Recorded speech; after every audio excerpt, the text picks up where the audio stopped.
यदि इस सामान्य तापमान पर, रूम टेम्परेचर पर, हम एक बीकर में 100 ml जल लेते हैं और उसमें सोडियम क्लोराइड की कुछ मात्रा घोलते हैं, वह मात्रा आसानी से घुल जाती है।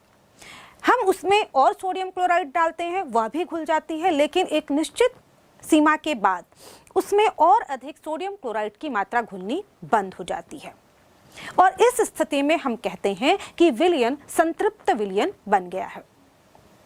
यानी कि यहाँ स्पष्ट होता है कि यदि एक निश्चित तापमान पर लें और विलायक का एक निश्चित आयतन लेते हैं तो उसमें किसी भी आयनिक ठोस की विलेयता निश्चित होती है। और इस तरह से हम विलेयता को परिभाषित कर सकते हैं। किसी निश्चित तापमान पर 100 ml विलायक में घुली हुई विलेय या सॉल्यूट की अधिकतम मात्रा उसकी विलेयता कहलाती है। और चूंकि जब उसमें किसी विलायक में किसी विलेय की अधिकतम मात्रा घुल चुकी होती है उसे हम संतृप्त विलयन कहते हैं। तो हम ये भी कह सकते हैं कि किसी निश्चित तापमान पर किसी निश्चित विलायक में किसी विलेय पदार्थ का संतृप्त विलयन बनाने के लिए हमें जितनी विलेय की मात्रा की आवश्यकता होती है उसे ही हम उस विलेय पदार्थ की उस विलायक में विलेयता कहते हैं। अब हम देखें कि प्रायः हम ऐसा सोचते हैं कि जितने भी आयनिक ठोस होते हैं या आयनिक सॉल्ट होते हैं वह जल में आसानी से घुल जाते हैं, लेकिन ऐसा नहीं है। ये घुलते तो हैं लेकिन इनकी विलेयता में अंतर होता है। उदाहरण के लिए यदि हम यहाँ पर सोडियम क्लोराइड लेते हैं, लिथियम फ्लोराइड लेते हैं, मैग्नीशियम क्लोराइड लेते हैं और बेरियम सल्फेट लेते हैं और उनकी निश्चित मात्रा को एक निश्चित मात्रा के जल में, निश्चित आयतन के जल में घोलने का प्रयास करते हैं, हम देखेंगे कि निश्चित तापमान पर सोडियम क्लोराइड और मैग्नीशियम क्लोराइड तो उसमें आसानी से घुल जाते हैं, लेकिन लिथियम फ्लोराइड और बेरियम सल्फेट वो उसमें नहीं घुलते हैं। इसका मतलब यह है कि सभी आयनिक ठोसों की जल में विलेयता एक समान नहीं होती है। वास्तव में किसी भी आयनिक ठोस की जल में विलेयता दो बातों पर निर्भर करती है। पहली, लवण की जालक ऊर्जा यानी कि उसकी लैटिस एनर्जी, और दूसरी होती है जब हम उसे विलायक में घोलते हैं यानी कि वो विलयन अवस्था में होता है, उस समय विलयन में उसके आयनों की विलायकन ऊर्जा या सॉल्वेशन एनर्जी कितनी होती है। अब हम जानते हैं कि लैटिस एनर्जी, किसी भी सॉलिड या आयनिक ठोस की लैटिस एनर्जी क्या होती है। किसी भी आयनिक ठोस के एक मोल को उसके अवयवी आयनों में तोड़ने के लिए जितनी ऊर्जा की आवश्यकता होती है उसे हम उसकी लैटिस एनर्जी या जालक ऊर्जा कहते हैं। दूसरी ओर जो विलायकन ऊर्जा क्या होती है, जब हम किसी आयनिक ठोस को जल में विलय करते हैं तो जल के अणु उसे चारों ओर से घेर लेते हैं, उसके आयनों को चारों ओर से घेर लेते हैं और इस स्थिति में यानी कि ठोस के जो लवण है, लवण के आयनों में तथा जल के अणुओं के बीच जो इंटरैक्शन होता है उसके फलस्वरूप ऊर्जा बाहर निकलती है जिसे हम विलायकन ऊर्जा कहते हैं और यह हमेशा नेगेटिव होती है। यानी कि विलायकन, जब किसी भी ठोस को हम किसी जल में घोलते हैं और यहाँ पर जल योजन की क्रिया होती है तो जल योजन की जो ऊर्जा है हमेशा नेगेटिव होती है, इसमें ऊर्जा बाहर निकलती है और इस तरह से जिसे हम विलायकन ऊर्जा कहते हैं। तो यहाँ पर किसी भी विद्युत अपघट्य या किसी भी आयनिक ठोस के जल में घुलना या ना घुलना इस बात पर निर्भर करता है कि उसकी लैटिस एनर्जी और उसकी सॉल्वेशन एनर्जी का मान क्या है। जब किसी ठोस के लिए या आयनिक ठोस के लिए उसकी लैटिस एनर्जी का मान कम होता है उसकी सॉल्वेशन एनर्जी से, तभी वह ठोस उस जल में या फिर उस विलायक में घुल पाता है। यहाँ पर हम बता दें कि जो विलायकन ऊर्जा होती है या सॉल्वेशन एनर्जी होती है वह विलायक के नेचर पर भी निर्भर करती है। यानी कि ध्रुवीय विलायकों के लिए प्रायः यह देखा जाता है कि ध्रुवीय विलायकों के लिए जो सॉल्वेशन एनर्जी का मान है वो अधिक होता है और इसीलिए जो आयनिक ठोस होते हैं ध्रुवीय विलायकों जैसे कि जल में आसानी से घुल जाते हैं, क्योंकि यहाँ पर जो ऊर्जा निकलती है, विलायकन ऊर्जा जो सॉल्वेशन एनर्जी निकलती है वह उनकी लैटिस एनर्जी की तुलना में अधिक होती है। दूसरी ओर जो अध्रुवीय विलायक होते हैं जैसे कि बेंजीन ले सकते हैं या फिर कैरोसिन ले सकते हैं या कार्बन टेट्राक्लोराइड लेते हैं, इनकी जो सॉल्वेशन एनर्जी होती है वो कम होती है और सॉल्वेशन एनर्जी कम होने की वजह से जब हम इसमें किसी विद्युत अपघट्य को या ठोस को आयनिक ठोस को इसमें घोलते हैं तो इनकी जो सॉल्वेशन एनर्जी इतनी अधिक नहीं हो पाती है कि वह आयनन एंथैल्पी से को पार कर पाए या अधिक हो पाए और यही वजह होती है कि ये जो आयनिक ठोस होते हैं अध्रुवीय विलायकों में नहीं घुलते हैं। तो इस आधार पर क्यों यहाँ पर हम देख सकते हैं कि प्रत्येक लवण की एक निश्चित तापमान पर किसी विलायक में एक निश्चित विलेयता होती है। यदि हम जल की बात करें तो यहाँ पर भिन्न भिन्न प्रकार के लवण की निश्चित तापमान पर विलेयता भिन्न भिन्न होती है और इसी विलेयता के आधार पर हम लवण को 3 कैटेगरी में बांट सकते हैं। सबसे पहले वर्ग में हम उन लवण को रखते हैं जिनकी विलेयता 0.1 मोलर से अधिक होती है और ऐसे आयनिक ठोसों को हम विलेय कहते हैं। दूसरे कैटेगरी में हम उनको रखते हैं जिनकी विलेयता 0.1 मोलर से तो कम होती है लेकिन 0.01 मोलर से अधिक होती है और ऐसे आयनिक ठोसों को हम कम विलेय ठोसों की कैटेगरी में रखते हैं। और तीसरे प्रकार के जो लवण होते हैं आयनिक ठोस होते हैं उनकी विलेयता 0.01 मोलर से भी कम होती है। ऐसे ठोसों को हम अविलेय या अल्प विलेय की कैटेगरी में रखते हैं। अब यहाँ पर हम देखते हैं एक उदाहरण कि जो अल्प विलेय ठोस होते हैं इनकी विलेयता किस प्रकार से प्रभावित होती है। तो इसे हम देखते हैं। मान लीजिए यहाँ पर हमने उदाहरण लिया है एक अविलेय। आइए अब हम एक अल्प विलेय आयनिक ठोस अल्प विलेय आयनिक लवण का उदाहरण लेते हैं और इसकी विलेयता के विषय में जानते हैं। यहाँ पर हमने उदाहरण लिया है बेरियम सल्फेट का जो कि एक अल्प विलेय आयनिक लवण है। एक बेरियम सल्फेट का विलयन लेते हैं और उसे जल में विलेय करते हैं तो कुछ मात्रा में बेरियम सल्फेट विलेय होता है और उसके पश्चात जो अविलेय बेरियम सल्फेट है वह उस बीकर की तली पर स्थिर हो जाता है। अब यहाँ पर हम देखें कि यहाँ जो बेरियम सल्फेट है वह आयनित होकर बेरियम 2+ आयन और SO4 2- आयन में टूटता है। यहाँ पर चूंकि बेरियम सल्फेट एक धीमी गति से विलेय हो रहा है और इसीलिए ये जो क्रिया होती है यह उत्क्रमणीय क्रिया होती है, यानी कि बेरियम सल्फेट टूटकर जिस गति से बेरियम 2+ आयन और सल्फेट 2- आयन बनाते हैं उस दूसरी ओर बेरियम 2+ आयन और सल्फेट 2- आयन आपस में जुड़कर यहाँ पर बेरियम सल्फेट का निर्माण भी करते रहते हैं। यानी कि यहाँ पर बेरियम सल्फेट का विलयन और जो अविलेय बेरियम सल्फेट जो कि ठोस के रूप में बीकर की तली पर है उनके बीच एक गतिक साम्यावस्था स्थापित हो जाती है और इसलिए यहाँ पर यदि हम इस इक्वेशन के लिए साम्यावस्था स्थिरांक का मान देखें तो ये होगा K = बेरियम 2+ आयनों की मोलर कंसंट्रेशन इनटू सल्फेट 2- आयनों की molar concentration divided by barium sulphate की कंसंट्रेशन। और यहाँ पर हम जानते हैं कि जो बेरियम सल्फेट है वह सॉलिड है, ठोस अवस्था में है, और ठोस अवस्था की जो कंसंट्रेशन है वो स्थिर होती है, इसीलिए हम इसे स्थिरांक की तरफ ले आते हैं। और इस तरह से हमारे पास जो एक नया क्वेश्चन मिलेगा वो हो जाता है कि बेरियम सल्फेट की concentration is equal to barium 2 plus आयनों की कंसंट्रेशन इंटू सल्फेट 2 माइनस आयनों की कंसंट्रेशन।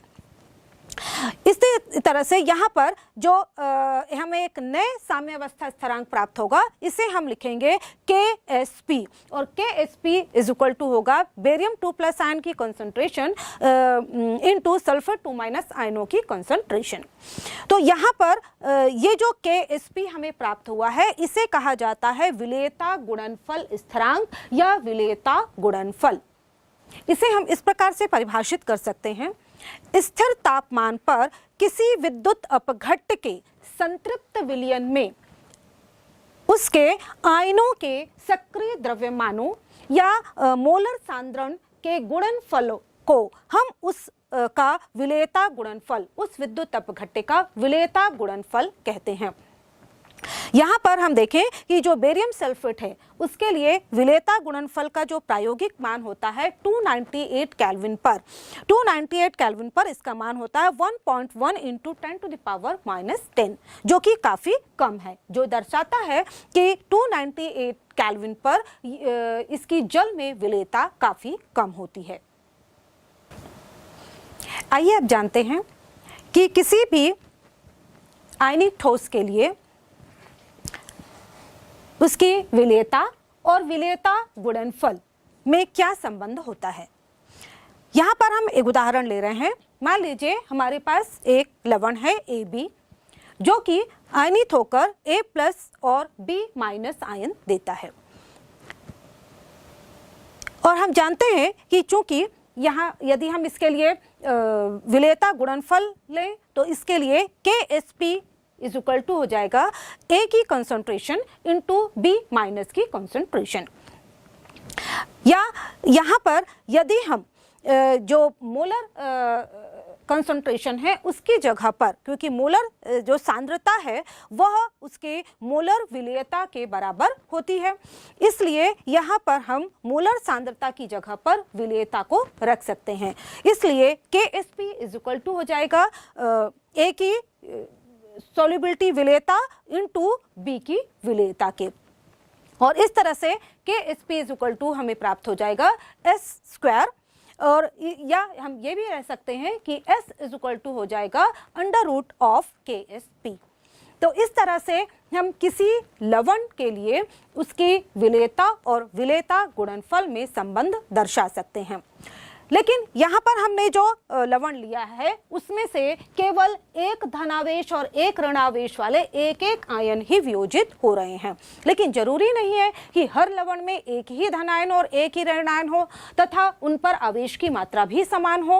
अलग अलग प्रकार के लवण में उनके वियोजन के फलस्वरूप हमें भिन्न भिन्न आवेशों वाले तथा 2 या 2 से अधिक संख्या वाले धन आयन और ऋण आयन प्राप्त हो सकते हैं।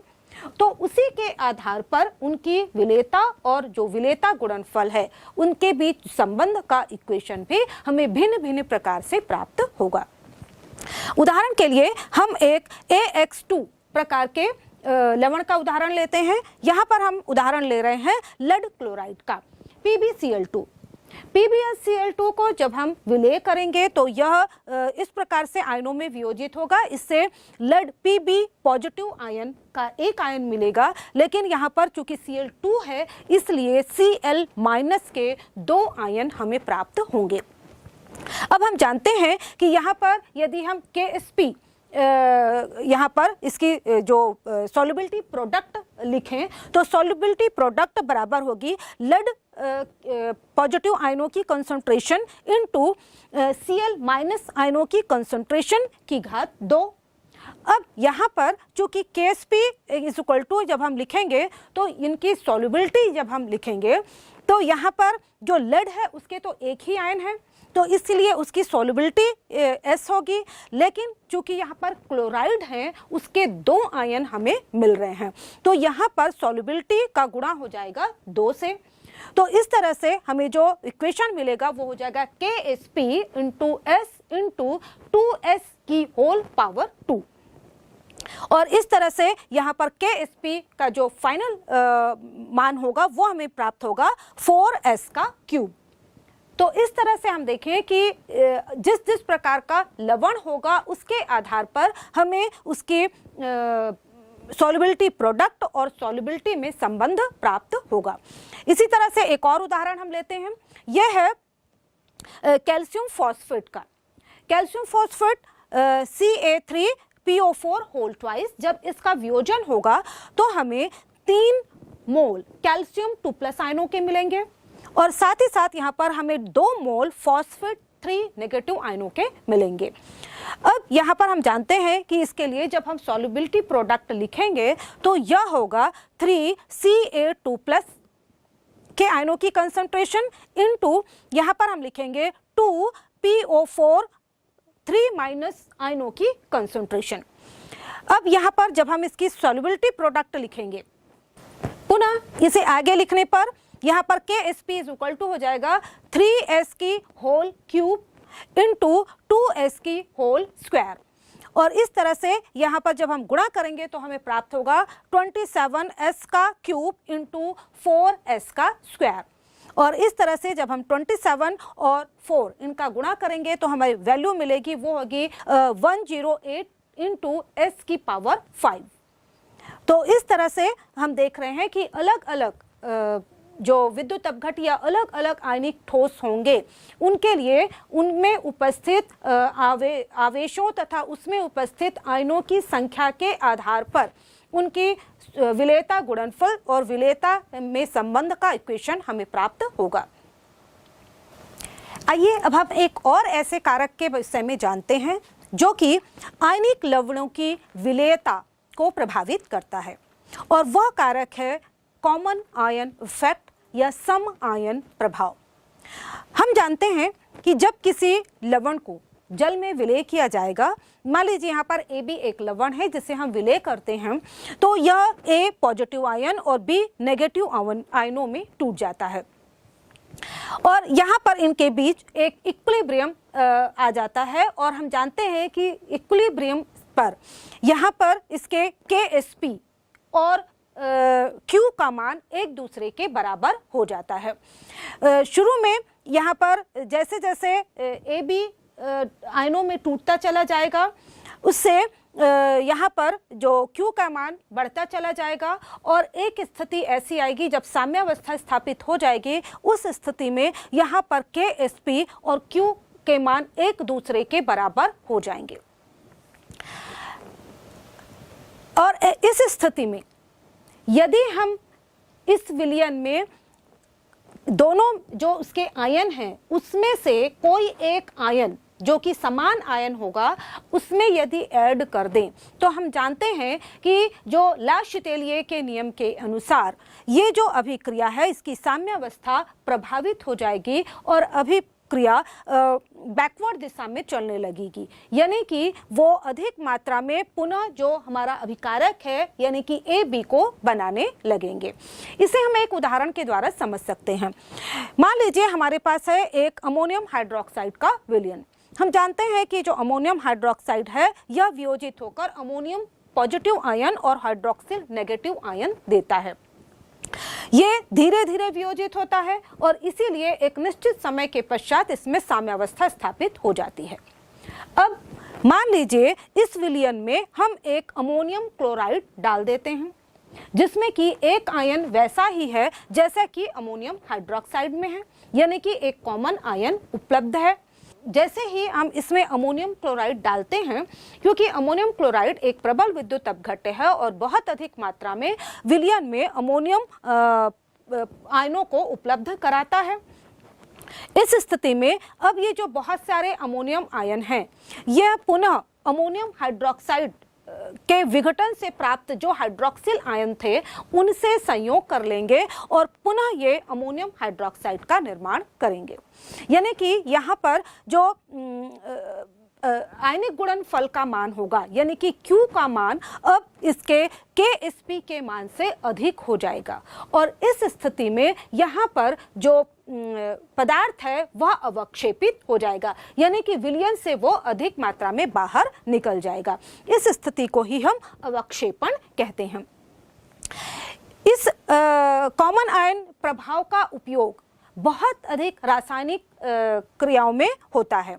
जैसे कि उदाहरण के लिए इसका अनुप्रयोग हम कर सकते हैं अल्प विलेय विद्युत अपघट्य की विलेयता को ज्ञात करने में।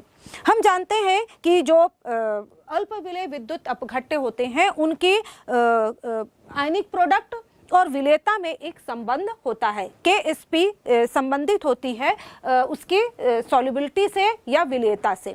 तो यदि हमें Ksp की वैल्यू पता है तो हम उसके आधार पर उसकी विलेयता की गणना कर सकते हैं।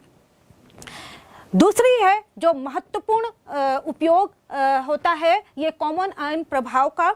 ये कॉमन आयन प्रभाव ये अवक्षेपण अभिक्रियाओं में बहुत अधिक उपयोगी होते हैं।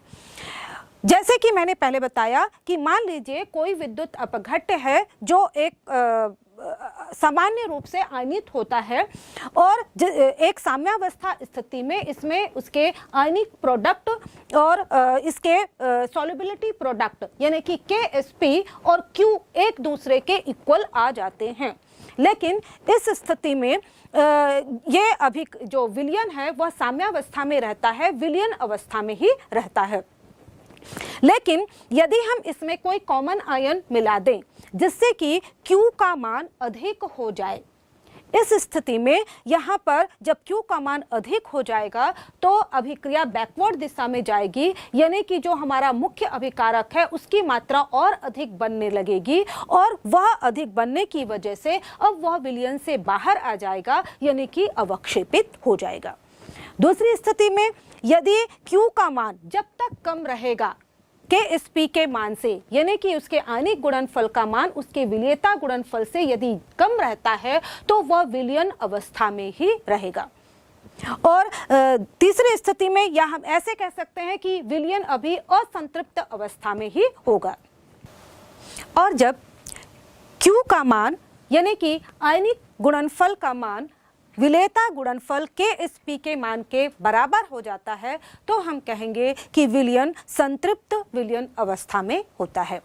इस तरह से यदि हमें किसी विलयन में से किसी भी पदार्थ को अवक्षेपित करना होता है तो उस स्थिति में हम उससे संबंधित कॉमन आयन का उपयोग करके उसके Q के वैल्यू को बढ़ा सकते हैं। जब Q की वैल्यू अधिक हो जाएगी वैसे ही जो पदार्थ है वह अवक्षेपित होकर विलयन से बाहर आ जाएगा।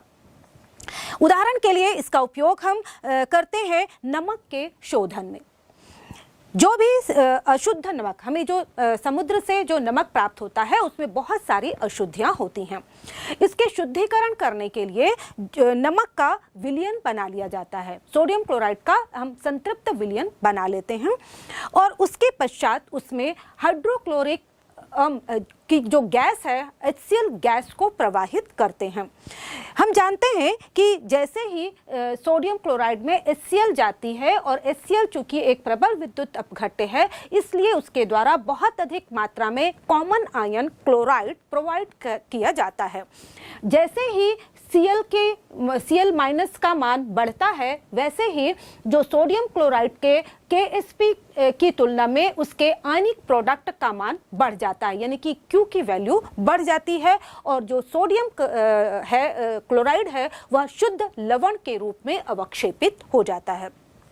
तो इस तरह से शुद्ध अवस्था में सोडियम क्लोराइड को प्राप्त करने के लिए कॉमन आयन इफेक्ट का उपयोग किया जाता है। इसी तरह से साबुन के लवणीकरण में भी हम इसका उपयोग करते हैं। जब हम जानते हैं कि जब साबुन बनाया जाता है तो साबुन तेल और वसा के द्वारा इसको बनाते हैं और जो तेल होते हैं वो वसी अम्लों के लवण होते हैं। तो जैसे ही जो तेल जिसमें कि कार्बोक्सिलिक अम्ल उपस्थित होते हैं उसमें जब क्षार मिलाया जाता है तो वह क्षार की अधिक मात्रा जैसे ही हम उसमें मिलाते हैं तो वह साबुन यानी कि वसी अम्लों के सोडियम लवण के रूप में साबुन अवक्षेपित हो जाती है और इस तरह से साबुन का लवणीकरण किया जाता है।